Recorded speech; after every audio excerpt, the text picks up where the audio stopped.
Hello everyone. आज की video में आप लोग देखने वाले हैं आरआरबी ग्रुप डी एग्ज़ाम 27 नवंबर 2025 को पूछे गए तीनों शिफ्ट के जीके जीएस, जो कि अभी आने वाले एग्ज़ाम में भी काफ़ी इम्पॉर्टेंट रहने वाले हैं। और अभी सिर्फ एक दिन हुआ है और आप लोगों को देखने मिलेगा कि तीनों शिफ्ट में कुछ कुछ क्वेश्चन ऐसे हैं जो अभी से ही रिपीट होने स्टार्ट हो गए हैं। जो क्वेश्चन 27 नवंबर के फर्स्ट शिफ्ट में पूछा गया है उससे रिलेटेड क्वेश्चन थर्ड शिफ्ट में भी पूछे गए हैं। जो सेकंड शिफ्ट में पूछा गया उससे रिलेटेड भी थर्ड शिफ्ट में पूछे गए हैं। तो अभी और भी बहुत सारे क्वेश्चंस देखने को मिलेंगे जो रिपीट होने वाले हैं। ग्रुप डी एग्जाम तो स्टार्ट हो चुका है। अब जितने भी शिफ्ट पार होते जाते हैं आप लोग उनके सारे क्वेश्चन को एनालाइज करते जाइए। जिनका भी एग्जाम अभी होने वाला है उनको बेस्ट ऑफ लक। यहाँ पे फर्स्ट क्वेश्चन पूछा गया है 2025 का महिला अंडर 19 विश्व कप किसने जीता। तो देखिए 2025 का महिला अंडर 19 विश्व कप 18 जनवरी 2025 से लेकर 2 फरवरी 2025 तक इसका आयोजन किया गया था और इसका आयोजन मलेशिया में किया गया था। इसमें जीतने वाला देश है भारत। पर अगर आपसे क्वेश्चन अगर ये पूछा जाए कि 2025 का महिला अंडर 19 विश्व कप ने फाइनल में भारत ने किस देश को हराया, तो ये आपका हो जाएगा साउथ अफ्रीका। जीतने वाला देश है भारत और फाइनल में हारने वाला देश है साउथ अफ्रीका। नेक्स्ट क्वेश्चन पूछा गया है टेस्ट क्रिकेट ए हिस्ट्री पुस्तक के लेखक कौन है। तो देखिए टेस्ट क्रिकेट ए हिस्ट्री पुस्तक के लेखक है टिम विबमोर और फ्रेडी वाइल्ड। नेक्स्ट क्वेश्चन पूछा गया है नेप्थलीन के जलने पर किस रंग की ज्वाला उत्पन्न होती है। तो देखिए नेप्थलीन में कार्बन का मात्रा बहुत अधिक होता है और इसका रासायनिक सूत्र होता है C10H8। इसके जलने पर पीली धुआंधार ज्वाला उत्पन्न होती है और ये कालिक युक्त होता है, इसमें कालिक नहीं होता है। नेक्स्ट क्वेश्चन पूछा गया है कि अर्जुन पुरस्कार 2024 में सबसे अधिक किस खेल में दिया गया है। तो इस क्वेश्चन को आप लोग ध्यान से देखिएगा क्योंकि ये आगे की शिफ्ट में रिपीट भी किया गया है तो और आगे भी पूछा जा सकता है। तो अर्जुन पुरस्कार इसमें टोटल खिलाड़ी होते हैं 34, जिसमें 32 आपके होते हैं रेगुलर कैटेगरी के और 2 होते हैं लाइफ टाइम कैटेगरी के। और ये अर्जुन पुरस्कार 2024 में सबसे अधिक किस खेल में दिया गया है। तो ये पैरा एथलेटिक्स में 17 खिलाड़ियों को दिया गया है। नेक्स्ट क्वेश्चन पूछा गया 50 हर्ट्ज की आवृत्ति वाली तरंग का आवर्तकाल कितना होता है। तो देखिए इसका आवर्तकाल निकालने का फॉर्मूला है T = 1/f, जिसमें T है आपका आवर्तकाल और यहाँ पे F है आवृत्ति यानी कि फ्रीक्वेंसी। तो यहाँ पे तो आवर्तकाल निकालना है और यहाँ पे F दिया हुआ है 50, तो 1/50 = 0.02 सेकेंड इसका आंसर हो जाएगा। नेक्स्ट क्वेश्चन पूछा गया उल्लास योजना के तहत 100% साक्षरता दर हासिल करने वाला तीसरा राज्य कौन सा है। तो देखिए सबसे पहले तो उल्लास का फुल फॉर्म होता है understanding lifelong learning for all in society. Ullas योजना के तहत 100% साक्षरता दर हासिल करने वाला तीसरा राज्य 23 जून 2025 को त्रिपुरा बना है। अगर आपसे चौथा पूछा जाए तो चौथा बना है सितंबर 2025 में और ये है आपका हिमाचल प्रदेश। पहला साक्षर राज्य है मिजोरम, दूसरा है गोवा, तीसरा है त्रिपुरा और चौथा है हिमाचल प्रदेश। अगले वाले शिफ्ट में पूछा गया है पहला राज्य, तो इन सारे क्वेश्चंस को आप लोग याद रखिएगा। नेक्स्ट क्वेश्चन पूछा गया है सवाल में यदि अधिक मात्रा में पोषक तत्व और जल मिलाया जाए तो मुख्य रूप से कौन सी क्रिया होती है। तो देखिए सवाल में अगर अधिक मात्रा में पोषक तत्व और जल मिलाया जाएगा तो मुख्य रूप से शैवाल जो होता है ये बहुत तेजी से बढ़ने लगता है और इस क्रिया को शैवाल प्रस्फुटन कहते हैं या फिर यूट्रोफिकेशन कहते हैं। नेक्स्ट क्वेश्चन पूछा गया है महाराष्ट्र का कौन सा शहर सैनिटरी और बायोमेडिकल कचरा प्रबंधन में एक आदर्श के रूप में उभरा है। तो महाराष्ट्र का सतारा जिले का कराड शहर सैनिटरी और बायोमेडिकल कचरा प्रबंधन में एक आदर्श के रूप में उभरा है। नेक्स्ट क्वेश्चन है डी गुकेश के अलावा 2024 में मेजर ध्यानचंद खेल रत्न पुरस्कार किसे मिला है। तो देखिए डी गुकेश जो कि एक शतरंज के खिलाड़ी है, इनके अलावा हरमनप्रीत सिंह, प्रवीण कुमार, मनु भाकर, इन तीनों को मेजर ध्यानचंद खेल रत्न पुरस्कार से सम्मानित किया गया है। यानी कि 2024 में 4 लोगों को इस पुरस्कार से सम्मानित किया गया है, जिसमें डी गुकेश शतरंज के खिलाड़ी है, हरमनप्रीत सिंह हॉकी प्लेयर है, प्रवीण कुमार पैरा एथलेटिक्स है और मनु भाकर निशानेबाज है। नेक्स्ट क्वेश्चन है, तीसरे बच्चे के लिए भी मातृत्व अवकाश उपलब्ध होने संबंधी बयान किस न्यायालय द्वारा दिया गया था? तो तीसरे बच्चे के लिए मातृत्व अवकाश उपलब्ध होने संबंधी बयान भारत के सर्वोच्च न्यायालय के द्वारा दिया गया है। अगर आपसे मामला पूछा जाए तो मामला है के उमा देवी बनाम, जो कि तमिलनाडु सरकार एवं अन्य के मामले में 25 मार्च 2025 को दिया गया था। नेक्स्ट क्वेश्चन है, भारत में मौसम पूर्वानुमान मुख्य रूप से किस संस्था द्वारा बनाए जाते हैं? तो देखिए, भारत में मौसम पूर्वानुमान मुख्य रूप से IMD इंडिया मेट्रोलॉजिकल डिपार्टमेंट, जिसका हिंदी में अर्थ होता है भारतीय मौसम विज्ञान विभाग, इस संस्था के द्वारा बनाई जाती है और ये भारत की एक आधिकारिक नोडल एजेंसी है। नेक्स्ट क्वेश्चन पूछा गया है, 30 जून 2025 को तेलंगाना में हुए रासायनिक गैस कांड में यह घटना किस जिले में हुई थी? तो 30 जून 2025 को तेलंगाना के सिगाची इंडस्ट्रीज नामक रासायनिक फार्मा फैक्ट्री में विस्फोट हुआ, जो कि तेलंगाना के संगारेड्डी जिले में स्थित है। नेक्स्ट क्वेश्चन है, भारत के 22 अनुसूचित भाषाओं में युवा लेखकों को कौन सा पुरस्कार दिया जाता है? तो भारत के 22 अनुसूचित भाषाओं में युवा लेखकों को साहित्य अकादमी युवा पुरस्कार से सम्मानित किया जाता है। इसके साथ ही इसमें इनामी राशि है 50,000 रुपये नगद, इसके साथ ताम्र पट्टिका और एक प्रशस्ति पत्र शामिल होता है। नेक्स्ट क्वेश्चन पूछा गया है, पौधों में प्रकाश संश्लेषण के लिए कौन सा ऊतक मुख्य रूप से जिम्मेदार होता है? तो पौधों में प्रकाश संश्लेषण के लिए मुख्य रूप से पैरेन्काइमा ऊतक जिम्मेदार होता है। अगर आपसे पूछा जाए कि जाइलम का, फ्लोएम का और कोलेनकाइमा का कार्य क्या है, तो जाइलम का कार्य है जल और खनिज लवण का संवहन करना, फ्लोएम का कार्य है भोजन का संवहन करना और कोलेनकाइमा का कार्य है यांत्रिकी सहारा देना। नेक्स्ट क्वेश्चन पूछा गया है, क्रियाशीलता श्रेणी में निम्नलिखित में से मध्यम स्थान पर आने वाला तत्व कौन सा है? तो देखिए, क्रियाशीलता श्रेणी में मध्यम स्थान पर आने वाला तत्व है आयरन, यानी कि Fe, लोहा। नेक्स्ट क्वेश्चन है, कॉपर सल्फेट के विलयन में जिंक डालने पर कॉपर सल्फेट का रंग क्या हो जाता है? तो कॉपर सल्फेट के विलयन में जिंक डालने पर कॉपर सल्फेट का रंग नीला से रंगीन हो जाता है, यानी कि उसका रंग चला जाता है। नेक्स्ट क्वेश्चन है, निम्नलिखित में से किस यौगिक में ऑक्सीजन नहीं होता है? तो वहां पे आपके 4 ऑप्शन दिए हुए थे, जिसमें से 3 ऐसे थे जिनके यौगिक में ऑक्सीजन होते हैं और एक ऑप्शन था एल्केन, जिसको हाइड्रोकार्बन भी बोलते हैं, इसके यौगिक में ऑक्सीजन नहीं होता है। और ये सारे क्वेश्चन पूछे गए थे फर्स्ट शिफ्ट में।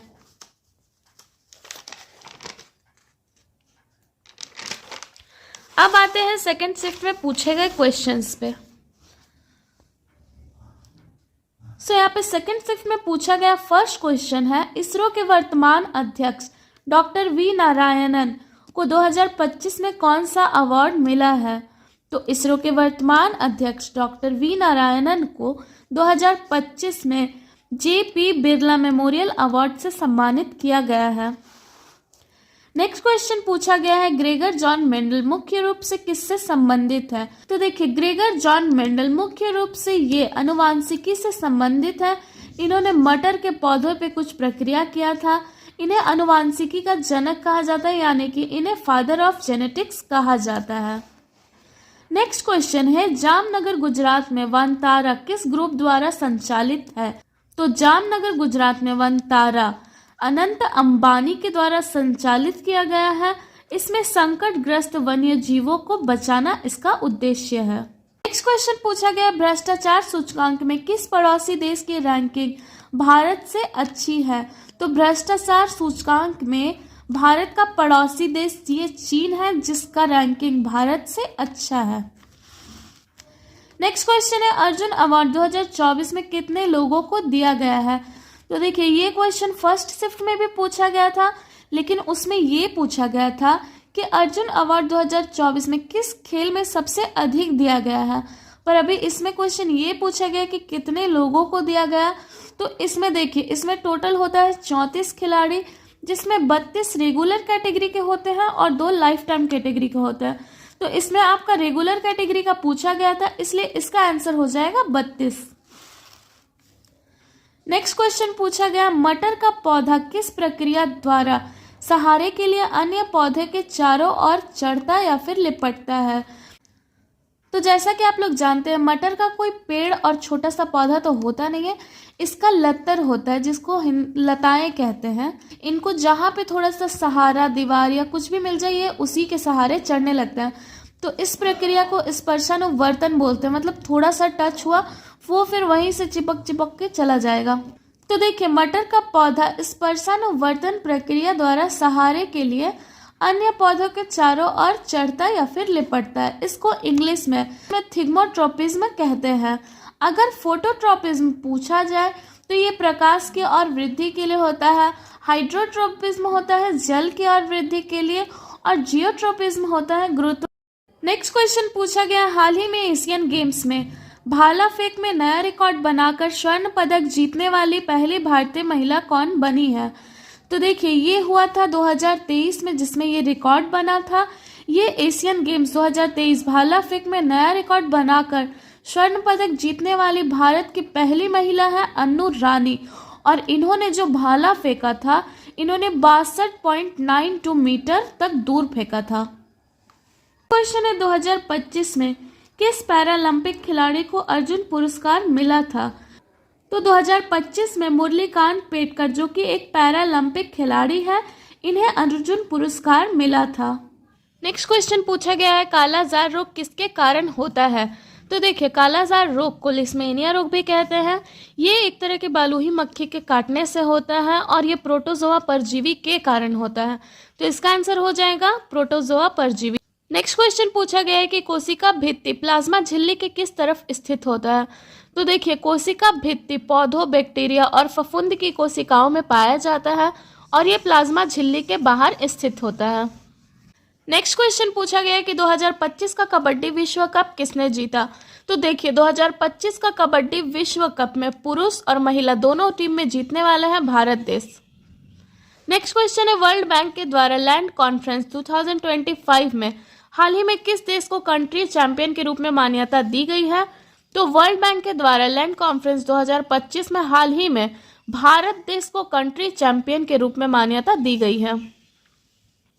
नेक्स्ट क्वेश्चन पूछा गया है कि एक कोशिकीय जीव यदि प्रजनन के समय 2 खंडों में विभाजित होकर जनन करता है तो इस प्रकार के जनन को क्या कहते हैं? तो देखिए, एक कोशिकीय जीव अगर प्रजनन के समय 2 खंडों में विभाजित होकर जनन करता है तो इस प्रकार के जनन को द्विविभाजन कहते हैं। नेक्स्ट क्वेश्चन पूछा गया है कि यदि किसी पेड़ को मिट्टी से उखाड़ दिया जाए तो निम्न में से किसका परिवहन प्रभावित होगा? तो देखिए, अगर किसी भी पेड़ या पौधों को मिट्टी से उखाड़ दिया जाए तो इसमें जाइलम के द्वारा जल और खनिज लवण का परिवहन अवरुद्ध हो जाएगा। क्यों? क्योंकि पेड़ और पौधों को जाइलम के द्वारा ही इसका जल का संचयन होता है। नेक्स्ट क्वेश्चन है, मणिपुर विनियोग विधेयक को संसद ने किस वर्ष पारित किया था?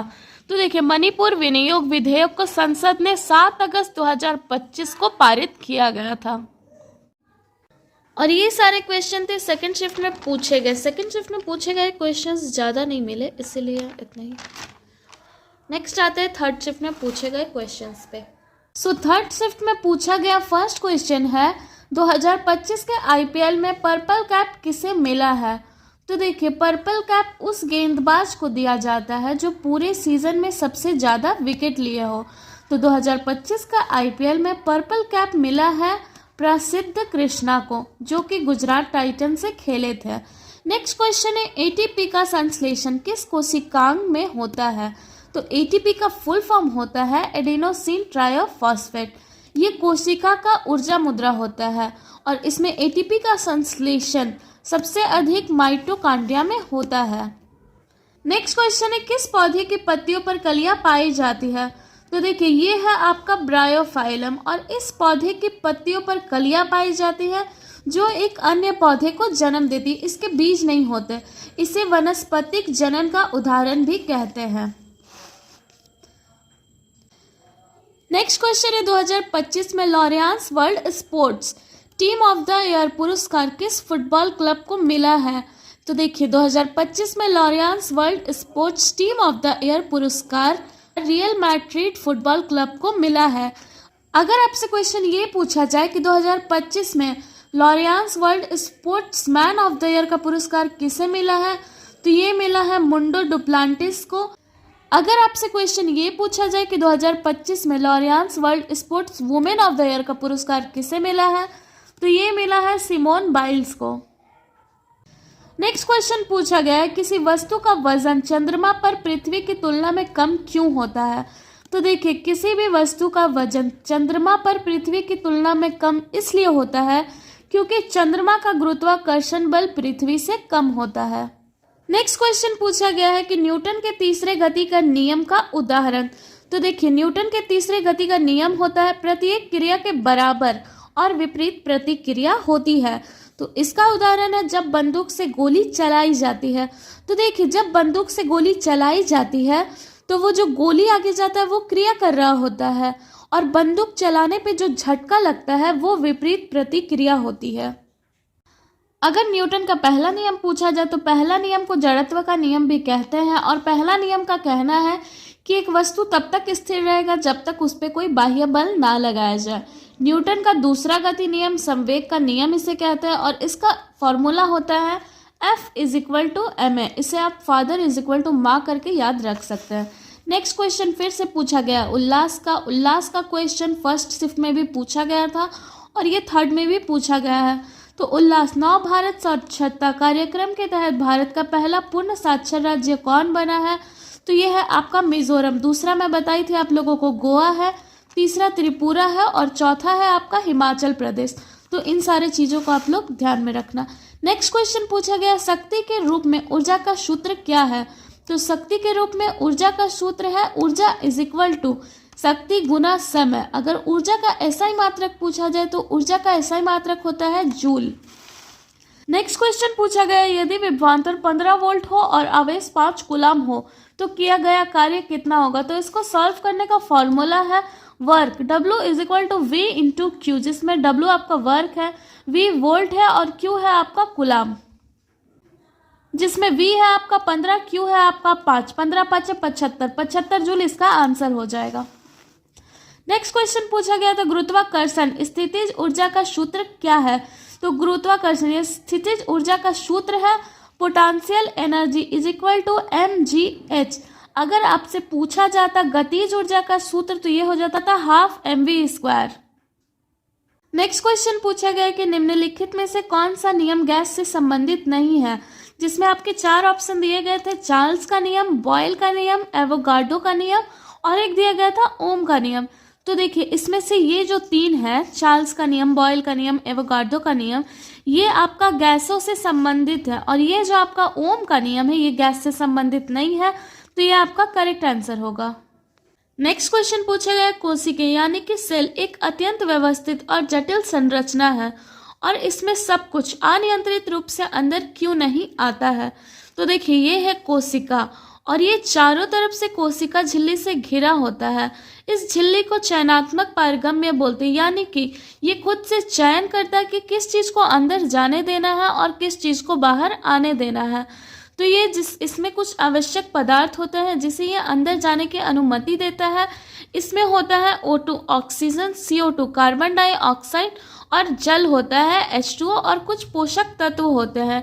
इन चीज़ों को ये अंदर जाने देता है और जो हानिकारक चीज़ होता है इसे ये अंदर जाने नहीं देता है, उसे ये अंदर से बाहर निकाल देता है। तो इसका आंसर हो जाएगा कोशिका झिल्ली चयनात्मक रूप से पारगम्य होता है। नेक्स्ट क्वेश्चन पूछा गया है लेंस के लिए आवर्धन सूत्र क्या होता है। तो लेंस के लिए आवर्धन सूत्र होता है m = v/u, जिसमें v आपका होता है इमेज का डिस्टेंस और u होता है ऑब्जेक्ट का डिस्टेंस। तो इसका आंसर हो जाएगा m = v/u। नेक्स्ट क्वेश्चन पूछा गया चीता विराम अवस्था से शुरू करता है और 2 मीटर/सेकंड स्क्वायर की दर से 10 सेकंड तक त्वरण करता है, अंतिम वेग ज्ञात करें। तो यहाँ पे वेग पूछा गया है यानी कि वेलोसिटी। वेलोसिटी का फॉर्मूला होता है v = u + at। इसमें u है प्रारंभिक वेग, a है एक्सिलरेशन त्वरण और यहाँ पे t है आपका टाइम यानी कि समय। तो यहाँ पे आपका प्रारंभिक वेग यानी कि u है 0 मीटर/सेकंड। क्यों? क्योंकि यहाँ पे विराम अवस्था से शुरू करता है। तो प्रारंभिक वेग आपका 0 मीटर/सेकंड है, त्वरण दिया हुआ है 2 मीटर/सेकंड स्क्वायर और यहाँ पे आपका टाइम दिया हुआ है 10 सेकंड। ठीक है, अब इसको फॉर्मूला में बैठा देंगे। v is equal to u है 0 प्लस 80 है आपका 2 इंटू 10, तो v is equal to 2 into 10 20 metre per second इसका आंसर हो जाएगा।